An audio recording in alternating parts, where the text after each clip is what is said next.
How's it going, everyone? Welcome to the mess that is my car. So, day after another crazy event in London, 2 Jewish people attacked in Golders Green in North London, stabbed. Doesn't look like people are going to lose their lives, fortunately, but still another attack, another moment of violence on top of moments of violence on top of moments of violence that seem to be taking the world by storm. And I'm sure people will say, well, that's always been the case, there's always been violence. But yeah, there has, but I don't think at this level. You know, people walking down the street getting attacked. You see stories about this every single day right across the country here, where people are just getting randomly attacked, and sometimes targeted attacks. And obviously the targeted attacks, particularly when it appears to be against a particular ethnic group or religious faction, then that obviously makes more of the headlines, especially with what's going on in the Middle East at the moment. So I think what's important in these moments is to provide some balance and some context and some rationale to everything that's going on. So we lived in a country, and we lived in a Western world in particular, where any criticism of Israel was immediately met with cancellation, it was met with abuse, it was met with vitriol and all of those things. People were terrified to say anything. You know, if you didn't agree with kids being kept in cages, you didn't agree with kids being sent to jail, you didn't agree with bombing of civilian buildings and so on, then that made you an anti-Semitic racist who needed to lose your job, needed to lose your TV career, needed to be piled on social media and all of the above. And then post-October 7th, when the abhorrent attacks happened against Israel, but there is a lot of questions about those events in terms of the validity of the information that's being put forward. Now, before anyone jumps on me, I'm not for a second saying that people didn't die at all. Of course they did. I'm not for a second saying that didn't happen, or that the hostages didn't necessarily exist. I'm not saying that. What I'm saying is that I believe that event was allowed to happen. I think when you look at all the evidence, you look at the stand down orders that appear to have been given to the border security along the Gazan border, the response time that the IDF took to go and offer support was unbelievable, considering the size of Israel and how heavily controlled that border is. I just don't buy that official story, and many others, including Charlie Kirk, who spent his whole career being pro-Israel, asked those questions as well. So let's then go to the Israeli response, which has been so over the top. They've been bombing civilian buildings, hospitals, all of that. So thousands and thousands of children have been killed, and now they've moved on to southern Lebanon, where they're doing exactly the same there. They've obviously been part of these strikes against Iran that was instigated by them and America. So there's a lot of anger towards Israel as a country, and understandably so. Now, what lots of people don't seem to separate is Jewish people as a whole, the belief system, and the Israeli government. Now, there will be Jewish people, of course, who completely back what the Israeli government are doing, but there'll be large numbers, and there is large numbers, you hear from them, of Jewish people that completely condemn what Israel are doing in their name, and condemn what is going on over in the Middle East. So blindly attacking people because of a faith, unless they've shown themselves to be radical forms of that faith, you can apply that to any faith at all. You meet tons and tons of Muslims who are really, really nice people. The vast majority are not radicalized. The vast majority don't believe in a lot of the things that the very extreme Wahhabi type Muslims believe. So, same when it comes to Judaism. But why I think this is important to highlight is because post-October 7th, all of a sudden it was okay to criticise Israel. It was okay in ways that it's never been before. People were asking questions, people were making really big statements and really big claims and so on. And there were things that before, the most mild of comments would have got you cancelled, whereas all of a sudden basically anything goes. Now, for me, if you want to bring in a new system, a new policy, something of that degree, you have to prove and you have to show that the current one doesn't work.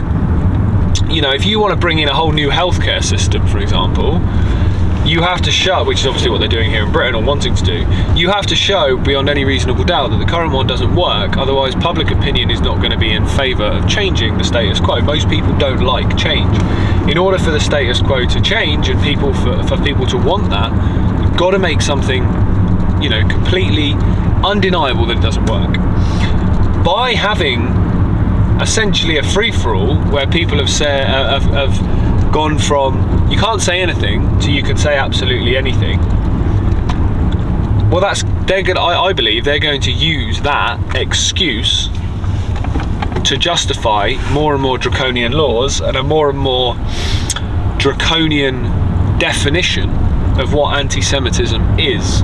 Because if they can try and connect the fact that people are saying these things online, and then other people that are seeing that are getting radicalized and going and blowing up ambulances in Golders Green, or attacking Jewish people in the street, attacking synagogues like we saw in Manchester and so on, if they can connect those two in the minds of people and say that one has led to the other, it's direct cause and effect, well, all of a sudden public opinion is going to sway, I would suggest, much more towards, yeah, okay, we need more strict laws, we need more strict hate speech laws, we need more strict X, Y, and Z.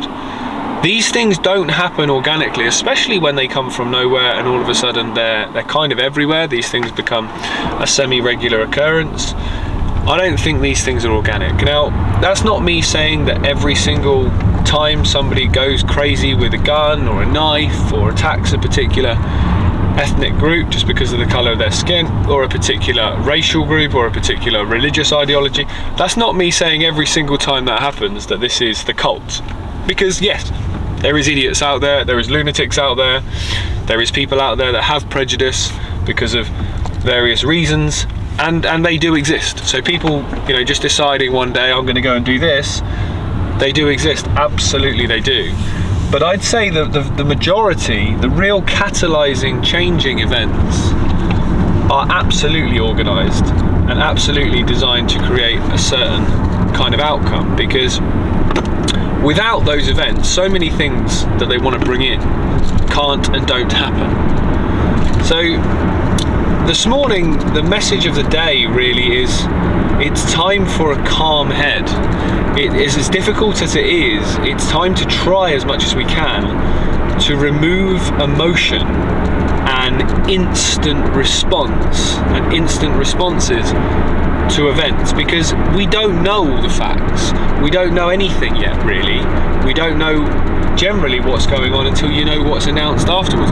It's very, very easy to make a quick judgment, a quick reaction. This means this, that means that. And sometimes you can do that, and you can do that with complete validity in what you're saying.